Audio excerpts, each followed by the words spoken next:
Enggak, Bib. Kalau aku minta yang di Istiqlal karena pengen banget melihat dan merasakan dari dekat sosok Paul. Jadi aku tuh ngontak teman-teman di Istiqlal karena aku kan sering diminta ngisi di Istiqlal. Jadi aku ngontak, ada nggak undangan nih buat saya? Ternyata ada gitu. Dan syukurnya ternyata undangannya kata temen itu sisa 1 pada saat itu. Akhirnya dikasih ke aku dan memang nggak bisa ngajak siapa-siapa. Bib, mau tanya ke Bib nih, bukan tadi datang ke Istiqlal ya? Ada paus nih. Nah tadi itu kan salah satu kegiatannya itu ada pembacaan Al-Quran dan Alkitab nih, Bib. Menurut Habib gimana, Bib? Tadi Alkitab dibacakan di Masjid Istiqlal meskipun di terowongan ya. Kemudian di terowongan tapi di halaman. Di halaman Istiqlal tadi ya. Gimana, Bib? Alkitab dibacakan di halaman masjid tuh, Bib. Iya, Islam kan, kitab suci sebelum Al-Quran juga sebagian dari sesuatu yang harus kita imani. Itu saya pernah ditanya, siapa yang Habib kagumi dari tokoh non-muslim? Saya menyebut Mahatma Gandhi karena beliau seorang Hindu, dan Paus Fransiskus. Saya itu membaca dari jauh kesan tentang Paus Fransiskus itu 3. Yang pertama adalah toleran, seorang yang sangat toleran, bahkan secara spontanitas dan secara genuine beliau itu mencium tangannya imam besar Masjid Istiqlal, Prof. Nasaruddin Umar setelah Prof. Nasar mencium keningnya. Itu kan spontanitas aja, bahkan bukan dicium, kalau kita perhatikan itu dicium 3 kali dan yang ketiga beliau rasakan tuh di pipinya. Shalom, salve, salam damai sejahtera buat para sahabat layar kesaksian. Sampai saat ini orang-orang percaya tentunya masih merundukkan kehadiran sosok Bapak Paus Fransiskus beberapa waktu yang lalu, di mana kita turut sebagai orang-orang percaya bangga atas kehadiran beliau yang tentunya membawa perdamaian bagi bangsa Indonesia. Tak heran jikalau ada saja orang-orang muslim yang kagum dengan kepribadian sosok beliau yang patut diteladani oleh seluruh umat, secara khususnya kita orang-orang percaya. Lalu kita saksikan saja bagaimana curahan hati dan rasa kagum dari Bapak Habib Jafar dengan seorang muslim. Berikut videonya. Ini uniknya karena Dewi betul-betul bukan YouTuber, bukan konten kreator, tapi predikatnya orang yang pernah salaman langsung dengan Paus Fransiskus di Vatikan. Tahun berapa, Wi? 2019. 2019. Betul, itu sebelum COVID berarti? Sebelum COVID banget. Itu kamu di sana nggak sempat kena COVID waktu itu? Belum musim ada COVID ya? Dan alhamdulillah nggak pernah kena COVID juga, sampai sekarang. Oh, sampai sekarang? Sampai sekarang. Serius? Dalam rangka apa ke sana? Karena dulu saya studi di sana kan, terus selesai studi saya dapat tiket buat general audience sama Paus Fransiskus. Oh, dulu studinya di Vatikan? Betul. Tahun? 2019 juga, tapi 1 semester, Bib, cuman non degree gitu. Itu ada gelarnya? Nggak ada. Itu di kampus atau? Di kampus, Bib. Kampus. Nama kampusnya apa? Ada Angelicum University, sama satunya itu namanya PISA. Jadi PISA itu Katolik itu dia punya lembaga pendidikan yang mempelajari Islam dan Arabic Studies, Bib. Oh. Tapi dari perspektif Katolik ya. Berarti di 2 kampus itu? Betul, kamu Bib. belajar? Oh, jadi sehari di 2 kampus? Nggak, yang di PISA itu seminggu sekali, Bib. Yang lainnya di Angelicum. Oh, oke. Itu kayak pesantren gitu jatuhnya, Wi, ya? Nggak juga sih ya, Bib, ya. Tempat tinggalnya kan umum. Oh, tempat tinggalnya umum, kayak kosan pada umumnya? Kayak asrama pada umumnya. Terus sekolah di kampus gitu. Oh, di sana tuh ada kayak kos-kosan gitu? Lebih ke asrama ya, Bib, ya. Istilahnya. Oh, ya, ada asrama. sih kos-kosan, ada sih kos-kosan. Ada? Tapi Oyo-oyo gitu enggak? Kirain kan aplikasinya lewat Oyo atau apa gitu. Nggak, dulu disediain sama pemerintah Vatikan, Bib. Jadi lo tinggal datang aja. Oh, tinggal datang aja. Tapi ada ini enggak? Di Vatikan tuh ada tempat tinggal yang kita bisa sewa gitu? Atau hotel itu ada? Oh, kalau di Vatikannya nggak ada, Bib. Kita di kota Romanya, di luar tembok Vatikan. Oh, di luar tembok Vatikan. Oh, Vatikan itu kan negara tersendiri, iya, betul. tahta suci ya? Betul. Dan itu luasnya seapa, Wi? Katanya lebih kecil dari Jakarta loh, Bib. Oh, lumayan gede berarti ya? Nggak sempat mengukur sih, Bib, ya. Pastinya berapa. Enggak, tapi dipisahinnya apa? Antara Tembok, Vatikan Bib. dan Roma itu? Tembok. Jadi misal ini kota Roma nih ya. Nah, tengah ini Vatikan nih. Jadi pemisahnya tembok, ada tembok tinggi. Jadi sekeliling Vatikan itu ada tembok? Ada tembok. Dan pintunya hanya 1? Nggak 1 juga sih, ada beberapa. Ada beberapa pintu. Berarti kalau keluar ke Roma di tok paspor? Enggak. Jadi bisa keluar masuk. Bisa. Tapi ada penjaganya. Ada penjaganya. Dicek paspor gitu. Enggak cek paspor sih, Bib. Biasanya kalau pas misal dulu saya datang pas ada event tertentu ya, Bib. Itu biasanya kita nggak boleh bawa barang-barang tajam, misalnya kayak potongan kuku. Oh iya. Air minum kan tahunya ntar orang lempar-lempar atau gitu. gimana gitu. Tapi kalau pas nggak ada event kita berwisata sih aman-aman aja, Bib. Aman-aman aja. Oh, jadi tinggalnya kamu di Roma. Di kota Roma. Itu asrama yang disediakan oleh Vatikan. Tapi nggak jauh dari Vatikan. Gitu. Kalau di Vatikan itu nggak ada tempat tinggal selain orang-orang yang berkhidmat kepada paus. Misalnya orang umum tuh bisa nggak sih tinggal di Vatikan? Nggak ada di sana pastor seperti itu Bib yang tinggal. Romo-romo iya, gitu ya, biarawati, suster, gitu, suster ya. Oke. Dan itu ada fasumnya kayak rumah sakit. Oh ada Bib, ada rumah sakit, apotek, rumah sakit, minimarket, semua ada. Oh. Itu kecil tapi komplit semua gitu Bib. Warung Madura ada nggak ya? Kayaknya perlu buka kita ke sana Bib ya habis ini. Nggak tahu kan kita kan. Iya, Tapi iya, orang iya. bisa maksudnya sembarang orang bisa buka toko di sana. Enggak. Lu pernah nggak sih kayak ngelihat toko yang kayaknya ini orang ngontrak deh di sini? Belum sih, belum lihat sih Bib. Jadi itu semua memang bangunan-bangunan atau fasilitas-fasilitas yang mendukung untuk Vatikan itu sendiri ya? Iya kurang lebih begitu Bib. Oke. Banyak juga yang jual-jual souvenir gitu kan. Iya, Banyak orang ziarah souvenir. seperti itu. Berarti mungkin nggak keliling Vatikan jalan kaki atau naik sepeda? Oh sangat mungkin Bib jalan kaki Bib. Karena kan kecil itu Bib. Kecil banget ya? Kecil Jalan banget. kaki bisa? Jalan kaki. Satu putaran gitu? Bisa Bib. Oh iya? Oh kecil banget berarti ya? Ya sambil jalan pagi gitu kan Bib. Iya sambil lari hitung, gitu udah ya? 10.000 langkah belum? Iya. Iya ya? Oh gitu. Betul. Jadi Vatikan itu isinya apa aja? Yang jelas Gereja. ada gereja ya, Basilika Santo Petrus, kemudian ada di sekelilingnya ada toko-toko souvenir, Oke. kemudian ada rumah sakit, ada farmasi, apotek, kemudian ada kantor-kantor pemerintahan Vatikan kan di sana punya kementerian ya kurang lebih Iya, namanya Pontifical atau Dewan Kepausan, kemudian ada apartemen terutama yang dipakai tinggal sama Paus Fransiskus. Paus Fransiskus kan lebih memilih tinggal di apartemen biasa kan. Oh beliau itu bukan di rumah yang memang disediakan untuk paus ya? Beliau menolak. Kalau saya bilang menolak kemapanan, Bib. Jadi beliau dikasih istana nih, nggak mau pilih tinggal di apartemen bareng orang biasa. Wow, Karena itu kan salah satu kesederhanaan seorang betul. paus ya. Terus beliau kan pernah dikasih Lamborghini juga kan, mobil mewah. Malah buat charity, buat nolong orang kayak gitu. Oh iya, dan itu juga kan makanya selama di Indonesia juga akhirnya pakai mobil biasa ya. Iya mobil biasa. Bib. Kayaknya bagus mobilnya Habib daripada yang dipakai paus deh.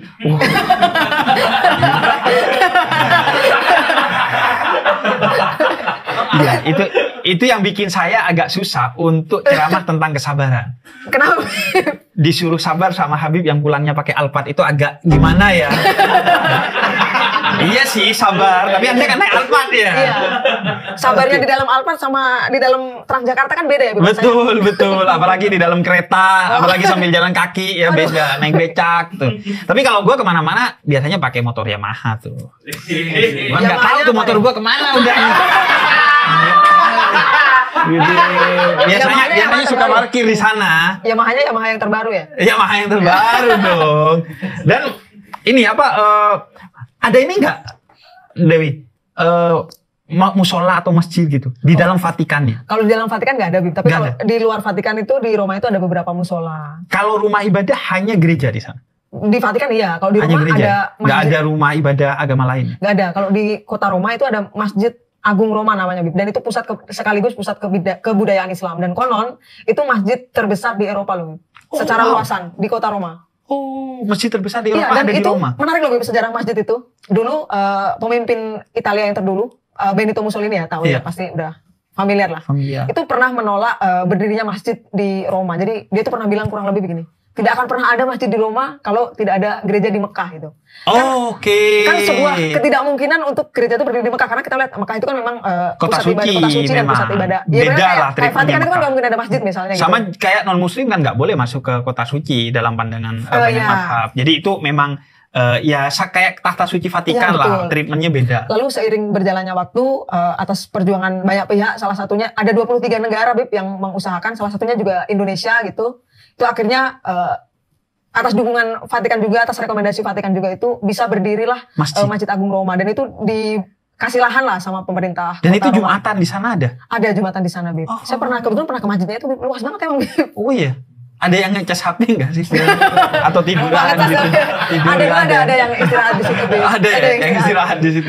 Itu, masjidnya luas. Masjidnya luas banget, Bib. Dan dipimpin. Dan bangunannya kayak kubah-kubah gitu? Ya ada kubahnya. Atau kesannya Eropa banget masjid? Nggak kesannya Eropa masjid, Bib. Seperti masjid di Indonesia pada umumnya? Iya, tapi mungkin karena orang di sana tidak terbiasa melihat masjid mungkin ya. Jadi memang nggak, kayak di sini kan kubahnya kan gede bulat. Di sana tuh setengah lingkarannya nggak yang kelihatan setengah lingkaran banget gitu loh. Oh gitu ya. Tapi tetap ada kubahnya. Tetap ada kubah, ada azan juga di sana, Bib. Ada azan pakai Toa, toa keluar. Ada, kalau nggak salah ada 2 jenis toa ya, ke dalam dan keluar. Kalau azan keluar berarti. Selain azan ke dalam. Saya nggak dengar azan kan, Bib. Tapi Oke. ada toanya. Wah, ada toanya. Toa di atas itu keluar. Ya, tapi yang bentuknya nggak kayak di Ya sini. enggak, maksudnya tapi ada artinya speaker berarti ya? kalau ada toa di atas yang menghadap keluar, berarti kan ada momen-momen di mana Iya, toa iya, itu ada. akan disuarakan Iya, keluar ada kan? speaker untuk keluar, Bib. Oh, Cuman pas di sana gitu. kan saya pas nggak waktu sholat ya, Bib. Jadi Iya, nggak pas nggak tahu ya. Nah, kamu awalnya sekolah ke sana.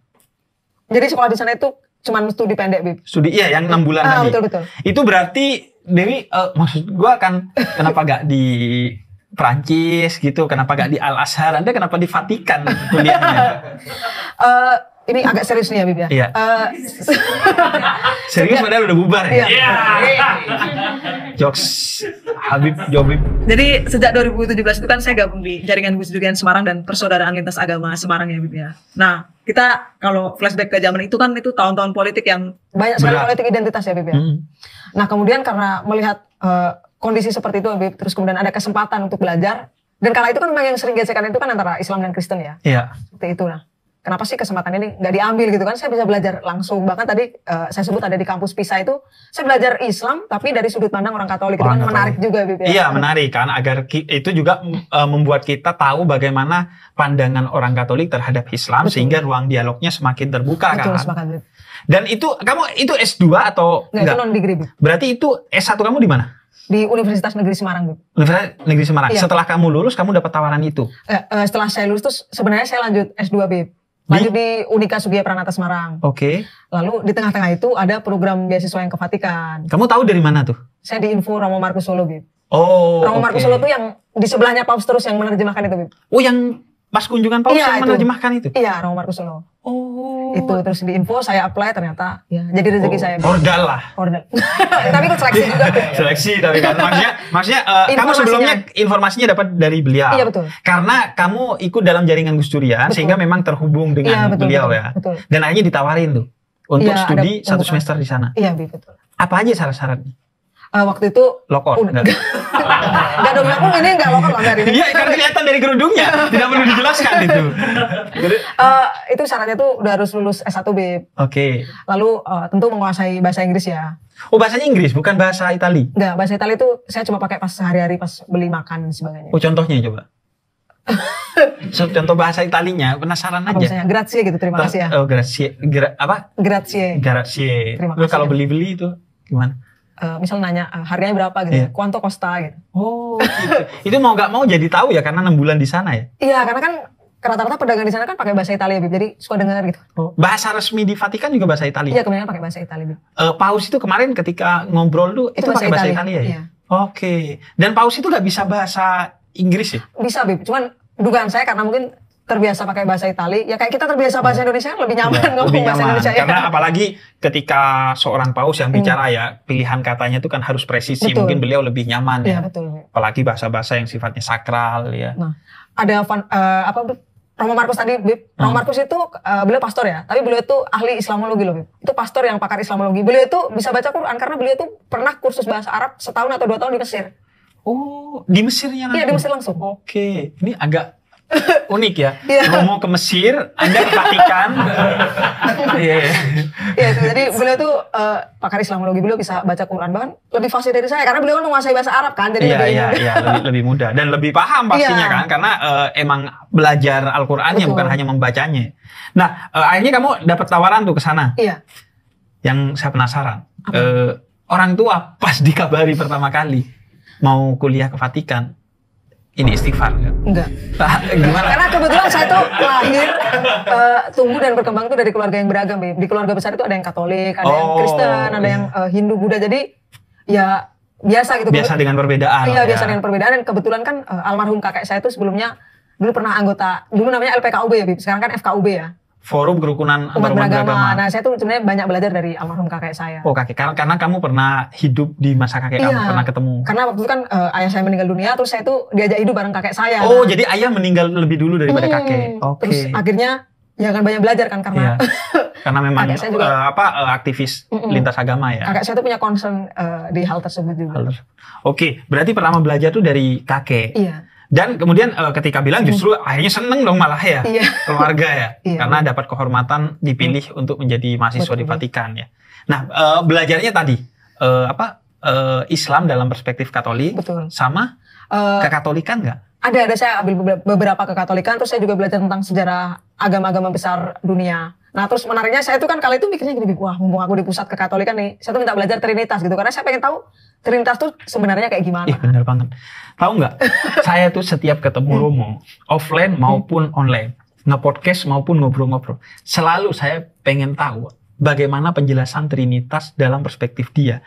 Karena saya ingin mendapatkan penjelasan Trinitas yang menurut saya solid, komprehensif, tapi mudah untuk dijelaskan. Karena itu kan pertanyaan dasar orang non-Kristen kepada orang Kristen pasti. Karena itu kan dogma dasar kekristenannya. Makanya saya tuh selalu nanya. Sehingga kemudian banyak yang menjelaskan dengan versinya sendiri-sendiri walaupun substansinya sama. Itu pasti jadi penasarannya orang non-Kristen. Bahkan orang Kristen sendiri kadang banyak yang tidak secara utuh memahami Trinitas itu ya. Karena kan kayak kita lah, orang Islam karena warisan. Jadi pas ditanya kadang bingung juga. Taunya cuman hal-hal yang sifatnya umum-umum aja dalam agama kita. Pas saya minta kuliah Trinitas itu, Romo Markus itu bilang agak khawatir gitu. Nanti khawatirnya kita dikira mau ngomong kristenisasi dan lain-lain. Padahal itu permintaan saya pribadi. Akhirnya kamu belajar? Akhirnya saya belajar gitu.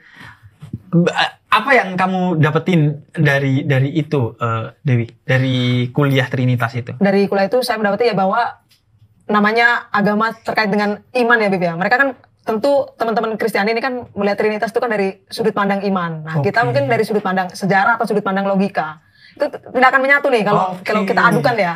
Karena kita melihat logika bagaimana relate juga ketika saya tadi belajar Islam di kampus Katolik. Mereka kan melihat Islam itu kan dari sudut pandang sejarah, sedangkan kita kan dari sudut pandang iman. Iman, kan? Iya. Tentu bagi orang yang melihat dari sudut pandang sejarah itu sangat mungkin bagi mereka nggak masuk akal ketika Nabi naik ke surga gitu kan, itu kan nggak masuk akal. Tapi bagi kita yang beriman itu masuk aja seperti itu. Iya. Jadi menariknya. Itu menariknya bahwa ya agama yang berkatanya sudah soal iman itu sulit akan selalu berbenturan. Maka dari situ kemudian saya berpikir bahwa oh ya udah nggak perlu lah nanyain soal Trinitas, kan saya udah tahu dari yang menganut langsung nih ke depan. Saya cukup memahami ini tuh bagaimana cara mereka memahami Tuhan lah ibarat kata kayak gitu. Ini pentingnya menurut gua saling bertukar siswa, saling pertukaran pelajar di antara orang-orang yang berbeda agama. Karena gua lihat banget bagaimana Dewi tetap solid sebagai seorang muslimah, paling tidak secara tampilan luar kita lihat dengan kerudungnya, tapi di sisi lain tinggi toleransinya karena belajar Katolik, belajar kekristenan dari pusat kekatolikan dan kekristenan itu sendiri, sehingga tidak ada kesalahpahaman. Karena kan biasanya sebagian muslim itu menyamakan antara Trinitas dan Triteisme. Seolah-olah Tuhannya orang Kristen itu tiga. Padahal Trinitas itu bukan Triteis. Bukan tiga Tuhan, tapi tiga perwujudan lah, walaupun tiga pribadi atau tiga apalah ya. Iya, satu dalam tiga, tiga dalam satu lah kan. Nah, itu menariknya. Jadi akhirnya kita karena yang menyebabkan intoleransi atau bahkan hal-hal yang buruk dalam relasi antara agama itu kan kesalahpahaman. Betul, sama ini ya Bib. Banyak umat beragama itu menyimpan dendam masa lalu. Misal contoh, kan ada kisah katanya pernah ada orang Yahudi itu melempar kotoran ke Nabi Muhammad. Itu diungkit terus sampai sekarang. Itu kan orang Yahudi itu kan melempar kotoran ke Nabi Muhammad. Padahal Nabi udah maafin nih. Tapi yang menganut agama Islam tuh diungkit terus sampai sekarang. Akhirnya bermusuhan. Padahal ada cerita lain bagaimana penghormatan Nabi kepada orang Yahudi yang bahkan jangankan banyak tapi satu orang, jangankan hidup tapi sudah meninggal, Nabi berdiri di depan masjidnya sebagai bentuk penghormatan terhadap jenazah orang Yahudi gitu kan. Artinya itu tergantung lagi bagaimana kita membuka pikiran terhadap perbedaan agama. Nah, Dewi, jadi di sana tuh 6 bulan ya. 6 bulan kemudian itu belum ketemu Paus Fransiskus. Sebelumnya sebenarnya saya udah ketemu Paus Fransiskus di 2018. Saya kan sebelumnya pernah ikut forum orang muda lintas agama sedunia yang diselenggarakan sama Vatikan juga. Nah, jadi uniknya gereja Katolik nih, Bib, dia tuh sering mengadakan pertemuan dengan banyak pihak. Mereka tuh selalu minta masukan karena mereka tuh punya kesadaran bahwa Katolik itu kan hidup di antara banyak orang nih. Gereja Katolik itu gimana sih? Dia tuh minta masukan.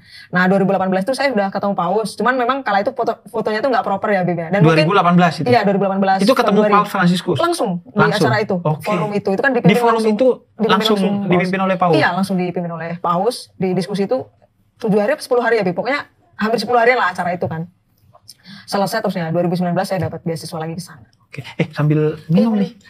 Ini ada isinya kan, Bib? Ada isinya. Air. Zam-zam.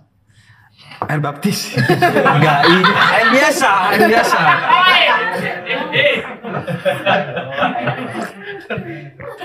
Oke, berarti itu 2018 kamu udah ke sana ketemu Paus. Berarti itu cuma kunjungan beberapa hari doang.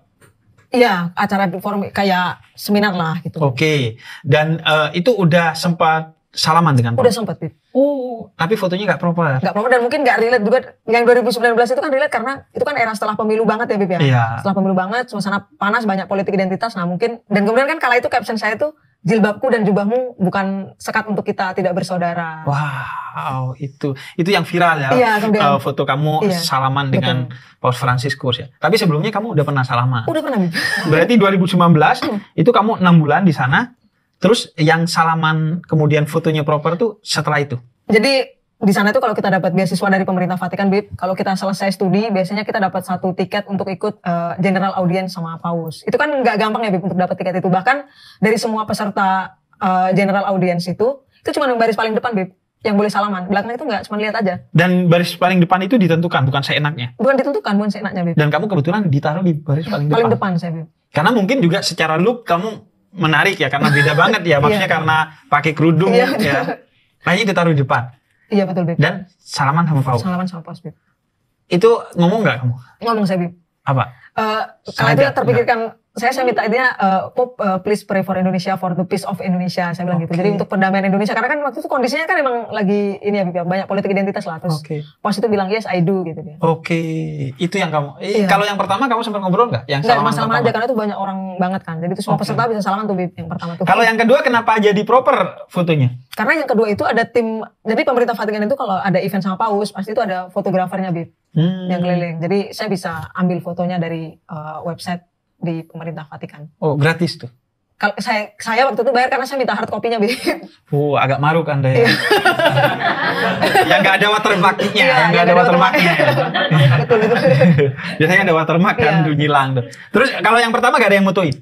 Nggak ada itu. Atau kamu nggak tahu aja bahwa itu ada di website? Sebenarnya ada fotografer, tapi kebanyakan yang terfoto itu kan yang event-event bareng-bareng gitu loh, Bib. Gitu. Emang agak maru, kamu pengen yang foto kamu sendiri itu ya. Jadi, tapi nggak ada yang mutuin kalau yang pertama? Nggak ada. Nggak ada yang proper kayak yang kedua ya. Iya.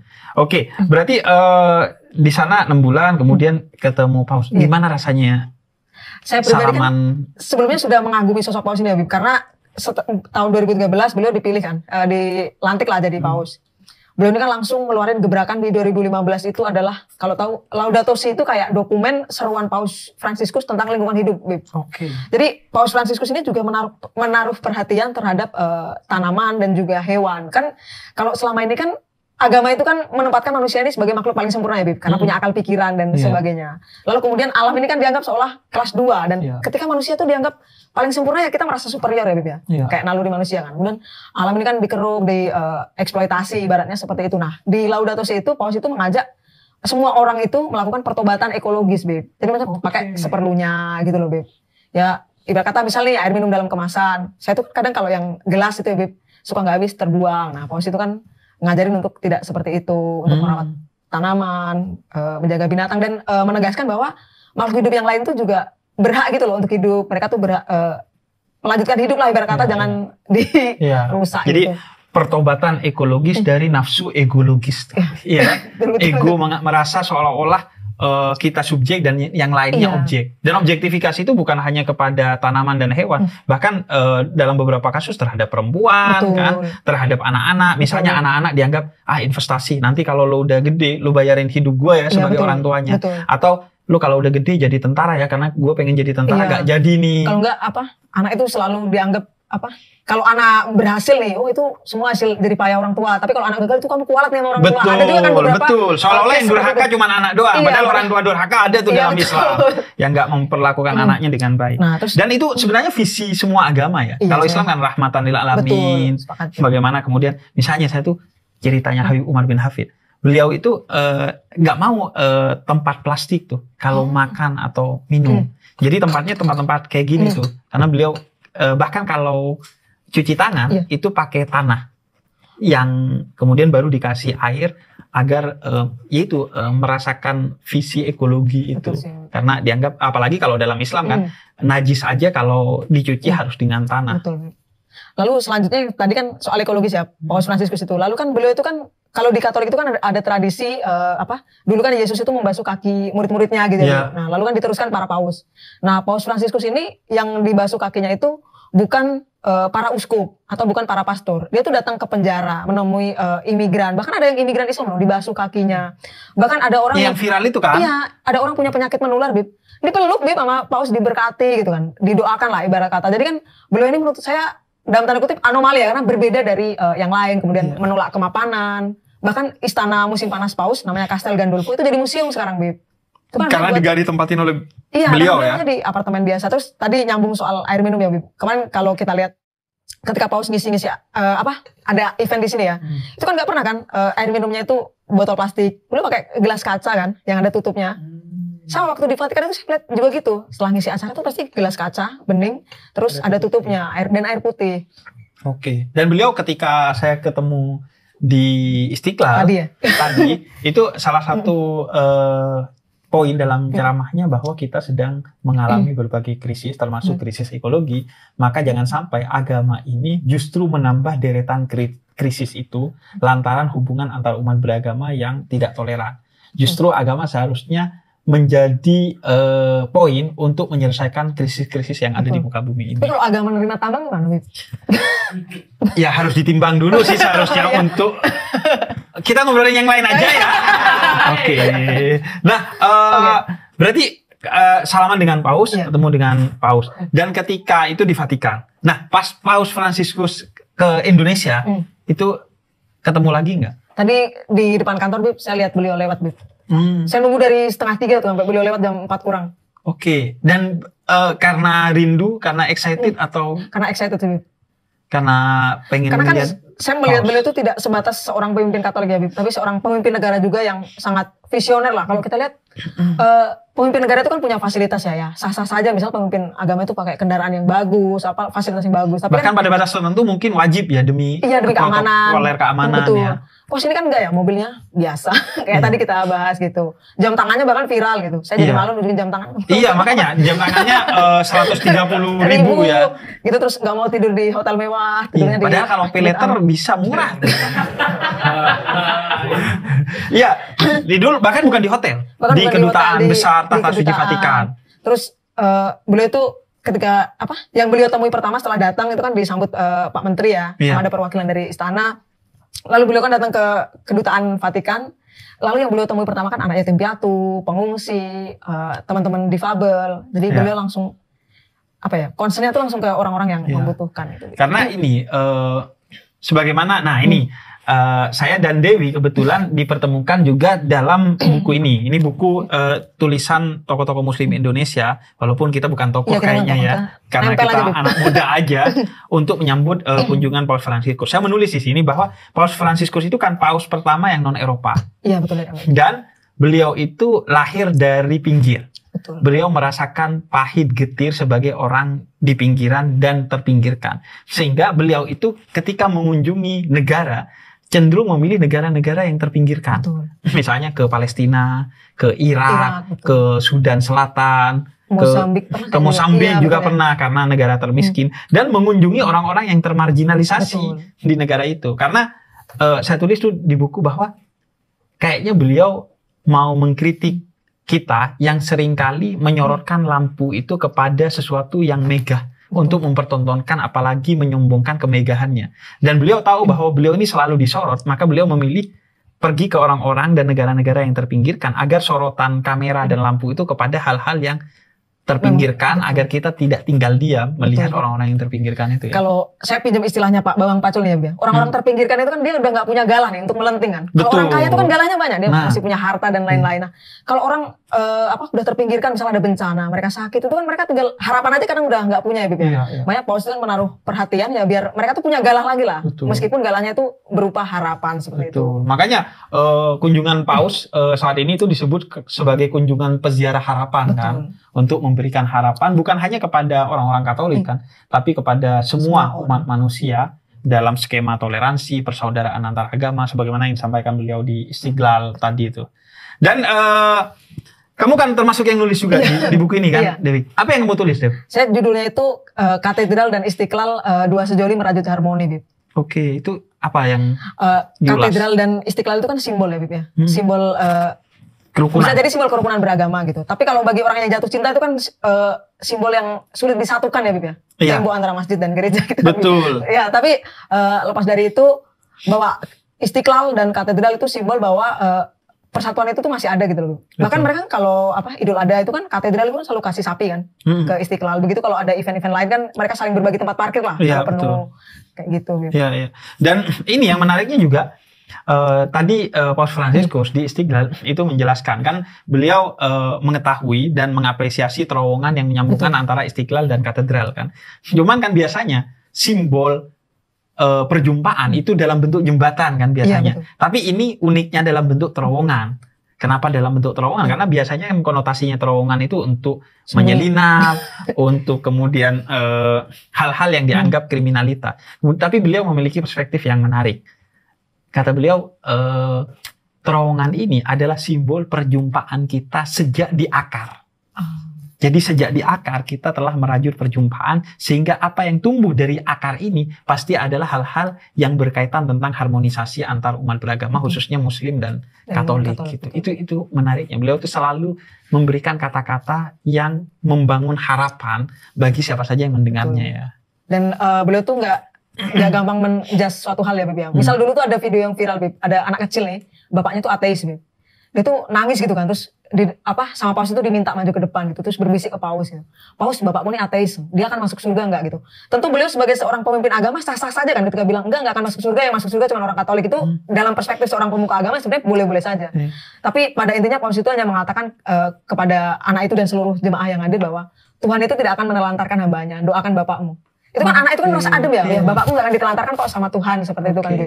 Beliau itu kan nggak pernah menjustifikasi orang ya. Kemudian kalau ini tungguin, cerita ini berarti kamu dapat ketika kamu di Vatikan? Itu saya nemu di YouTube, Bib. Oh, malah nemu di YouTube itu kan ceritanya. viral banget kan dulu. Terus juga kepada teman-teman yang mungkin memilih atau memiliki orientasi seksual yang lain. Paus itu kan mengatakan ya jangan dilarang mereka mencari pertolongan Tuhan. Maksudnya kalau mereka mau ke gereja berdoa ya biarin gitu. Kita nggak pernah tahu hidayah datangnya pas kapan ya, Bib. Betul, justru mereka harus dirangkul bukan dipukul. Betul. Nah, justru seharusnya gereja membuka diri sebagaimana masjid membuka diri kepada kelompok-kelompok yang betapapun kita sudah yakini kesalahannya, justru kita rangkul untuk memperbaiki mereka kan. Dan jangan sampai justru mereka didiskriminasi karena alasan agama, karena justru agama hadir untuk membenahi hidup manusia kan.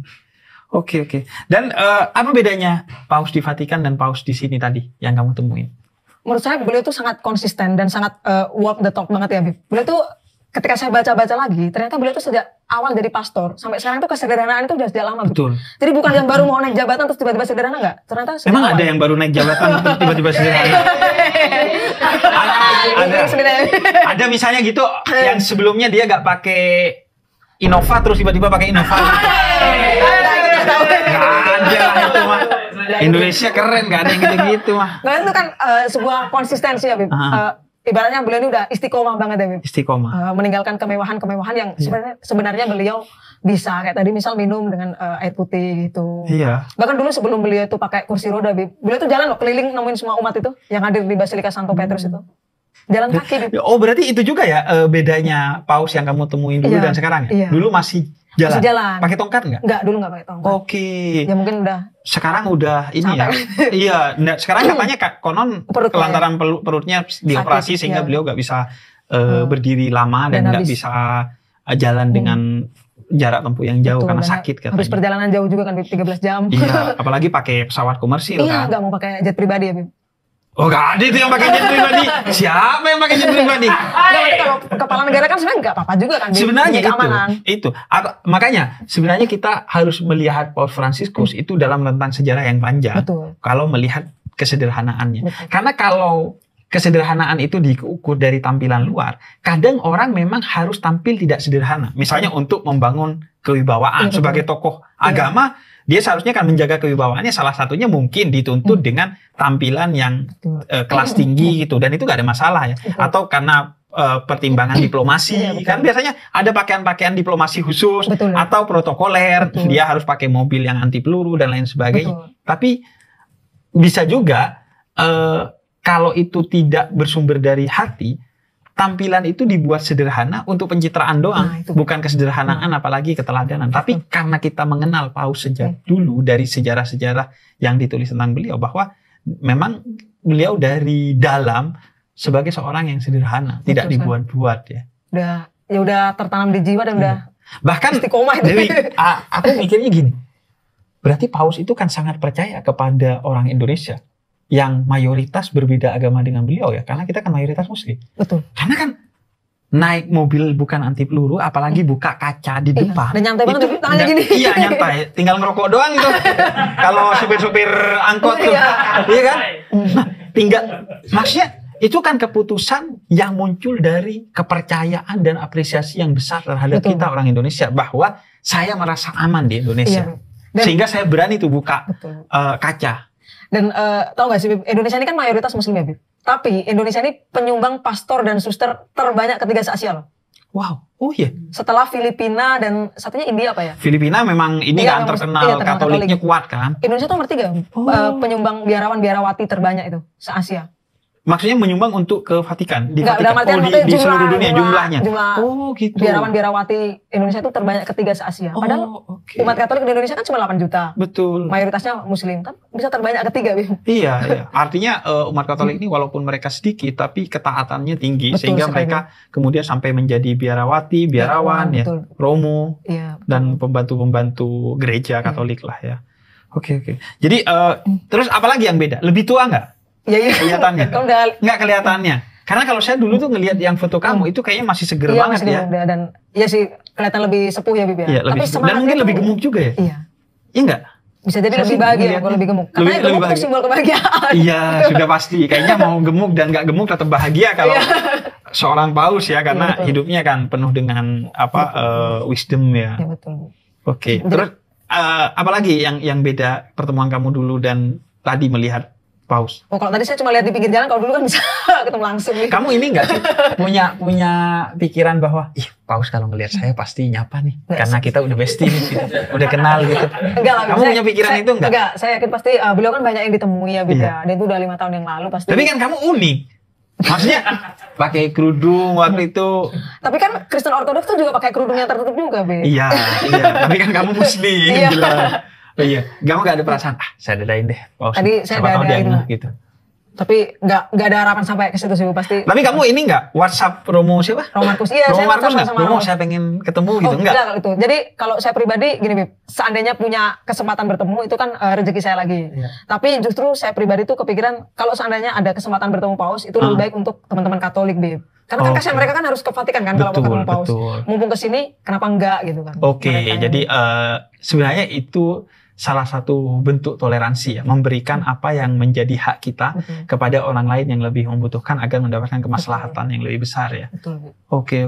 Makanya saya sih ketemu pausnya di Istiqlal untuk acara yang memang khusus bagi tokoh-tokoh non-Katolik dalam dialog antar agama. Saya jadi rata-rata tadi GBK tadi. Enggak, kalau GBK biaran Katolik itu kan ibadah. Bantu ngamanin minimal kan? Saya bukan satpam. Saya Habib. Bukan satpam. Tapi kamu dapat undangan nggak di rangkaian acaranya? Enggak, Bib. Enggak. Dan kamu nggak minta? Enggak, Bib. Kalau aku minta yang di Istiqlal karena pengen banget melihat dan merasakan dari dekat sosok Paul. Jadi aku tuh ngontak teman-teman di Istiqlal karena aku kan sering diminta ngisi di Istiqlal. Jadi aku ngontak, ada nggak undangan nih buat saya? Ternyata ada gitu. Dan syukurnya ternyata undangannya kata temen itu sisa 1 pada saat itu. Akhirnya dikasih ke aku dan memang nggak bisa ngajak siapa-siapa. Bib, mau tanya ke Habib nih. Habib kan tadi datang ke Istiqlal ya, ada paus nih. Nah tadi itu kan salah satu kegiatannya itu ada pembacaan Al-Quran dan Alkitab nih, Bib.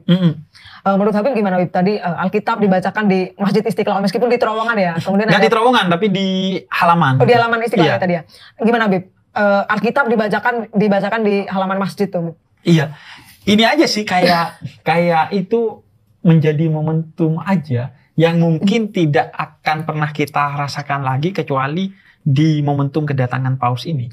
Bagaimana 2 kitab suci yang dihormati oleh agama masing-masing. Apalagi kalau dalam Islam kan, kitab suci sebelum Al-Quran juga bagian dari sesuatu yang harus kita imani kan.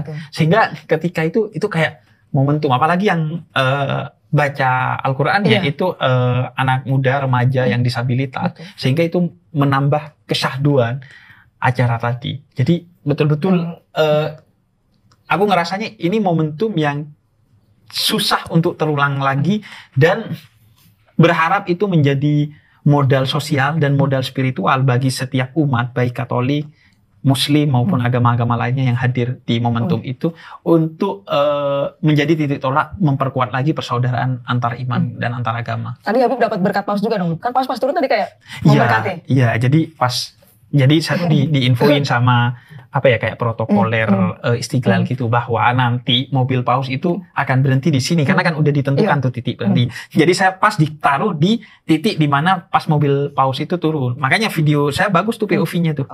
Karena pas tuh. Jadi pas paus turun, itu pertama yang dilakukan paus itu memberkati. Jadi dia pose salib gitu. Saya kan, wah, gimana nih? Saya bukan umat Anda. Jadi kayaknya berkatnya buat yang lain deh. Buat yang umat Anda deh. Saya kira Habib langsung tertarik habis dapat berkat. Wah. Habib Katolik tuh 2 kata lucu ya. Terlalu jauh. Jauh, banyak jembatannya tuh. Banyak Habib-Habib lain yang masih akan menghalangi tuh. jadi itu aja. Cuman kayak saya kan juga pengagum Paus Fransiskus. Beberapa tahun yang lalu ketika dalam salah satu acara Indonesia Rumah Bersama, saya pernah bikin serial di YouTube. Jadi satu rumah isinya orang-orang tokoh-tokoh semua agama dan aliran keyakinan di Indonesia untuk ngobrol di ruang tengahnya. Itu saya pernah ditanya, siapa yang Habib kagumi dari tokoh non-Muslim? Saya menyebut Mahatma Gandhi karena beliau seorang Hindu, dan Paus Fransiskus. Saya itu membaca banyak buku tentang Paus Fransiskus dan menonton film-film dokumenter tentang Paus Fransiskus. Dan yang menempel dari jauh kesan tentang Paus Fransiskus itu 3. Yang pertama adalah toleran, seorang yang sangat toleran. Bahkan secara spontanitas dan secara genuine, beliau itu mencium tangannya Imam Besar Masjid Istiqlal, Prof. Nasaruddin Umar, setelah Prof. Nasar mencium keningnya. Itu kan spontanitas aja. Bahkan bukan dicium, kalau kita perhatikan itu dicium 3 kali. Dan yang ketiga beliau rasakan tuh di pipinya. Dan itu yang saya pelajari dari pendeta Jeki Manuputi dari Maluku. Bagaimana persentuhan itu bukan perkara yang remeh. Itu bukan aktivitas biologis, tapi aktivitas emosional bahkan spiritual tentang saling percaya dan saling berpegangan tangan, saling bersaudara satu dengan yang lainnya. Kemudian yang kedua itu sosok Paus sebagai seorang yang sederhana. Sudah lama saya mengetahui. Bahkan Paus Fransiskus itu adalah paus yang berbeda. Karena paus sebelumnya biasanya itu pakai sepatu warna merah atau putih. Sebagaimana diceritakan juga oleh Kardinal Sunario. Tapi Paus Fransiskus memilih pakai sepatu hitam yang memang dari dulu dipakai oleh beliau. Dan sepatunya udah jelek lah. Banyak lipatan-lipatan yang udah gak bisa dilurusin lagi karena udah lama. Dan yang ketiga, humanis. Beliau itu sosok yang sangat berperi kemanusiaan, bahkan berperi kebinatangan, tumbuhan. Beliau itu sosok yang sangat humanis lah. Sangat tahu perasaan pahit getir orang-orang yang terpinggirkan. Karena mungkin juga beliau adalah orang-orang yang terpinggirkan. Berasal dari bawah. Berasal dari bawah. Saya juga menonton dan membaca juga. Jadi ketika konflik Israel dan Palestina gitu, itu kan banyak itu menjadi pro kontra ya. Tapi ternyata Paus Fransiskus itu diam-diam, beliau itu tiap hari menelpon loh orang di Gaza itu, bahkan termasuk Presiden Palestina. Betul. Memastikan kondisi orang di sana bagaimana. Jadi beliau itu nggak cuma ngomong teori, tapi ya tadi benar-benar praktek dan mengusahakan loh. Dan beliau berkunjung ke Palestina. Dan beliau nggak peduli itu yang di situ tuh mau Islam, Kristen, Yahudi, apapun agamanya, beliau usahakan perdamaian itu. Betul, termasuk di ketika ketemu Presiden Jokowi, kan salah satu tema obrolannya adalah tentang kemerdekaan Palestina. Komitmen beliau terhadap Palestina itu sangat tinggi.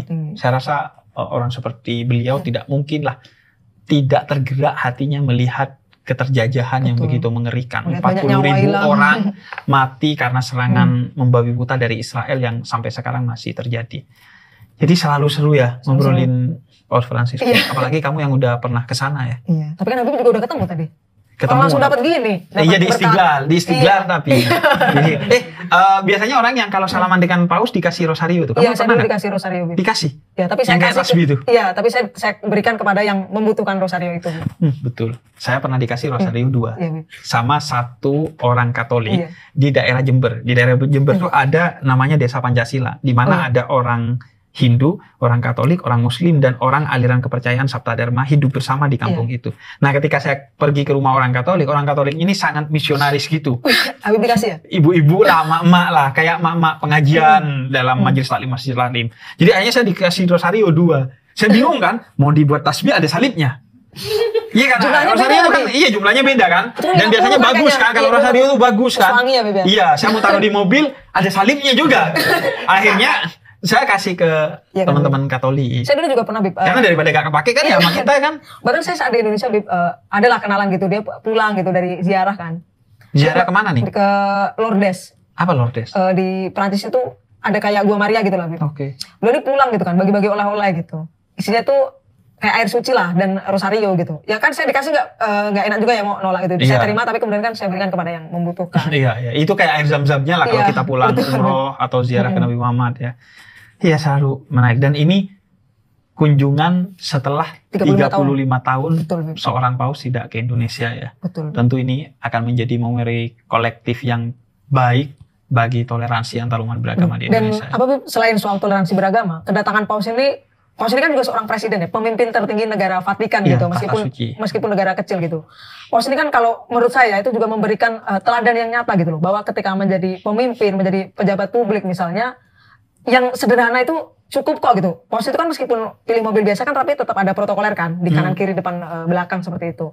Jadi beliau itu benar-benar fokus ke kesejahteraan umat dan rakyat ibarat kata. Betul. Paus ini kan membawahi 1,3 miliar umat Katolik ya seluruh Iya. dunia. Itu semua beliau pikirkan loh gitu loh. Iya, Jadi iya. kita bisa kalau kelak mungkin kita menjadi pemimpin atau memiliki jabatan kan bisa juga nih meniru beliau, cara-cara beliau. Karena memang kan dalam Islam dikatakan oleh Nabi Muhammad, dimanapun kamu menemukan pelajaran atau hikmah, ambillah karena itu Betul, harta karun bagi orang yang beriman. Betul. Luar biasa sekali kedua sosok muslim ini yang tentunya memberikan edukasi yang positif tentang pentingnya bertoleransi sebagai umat yang berbeda keyakinan atau kepercayaan. Kehadiran Paus Fransiskus kiranya boleh membawa kedamaian, karena itu adalah cerminan kasih yang diajarkan oleh Tuhan Yesus kepada orang-orang percaya. Kita doakan beliau selalu dalam lindungan Tuhan untuk mengabarkan kedamaian kepada seluruh dunia. Demikianlah, Tuhan Yesus memberkati dan shalom untuk kita semua.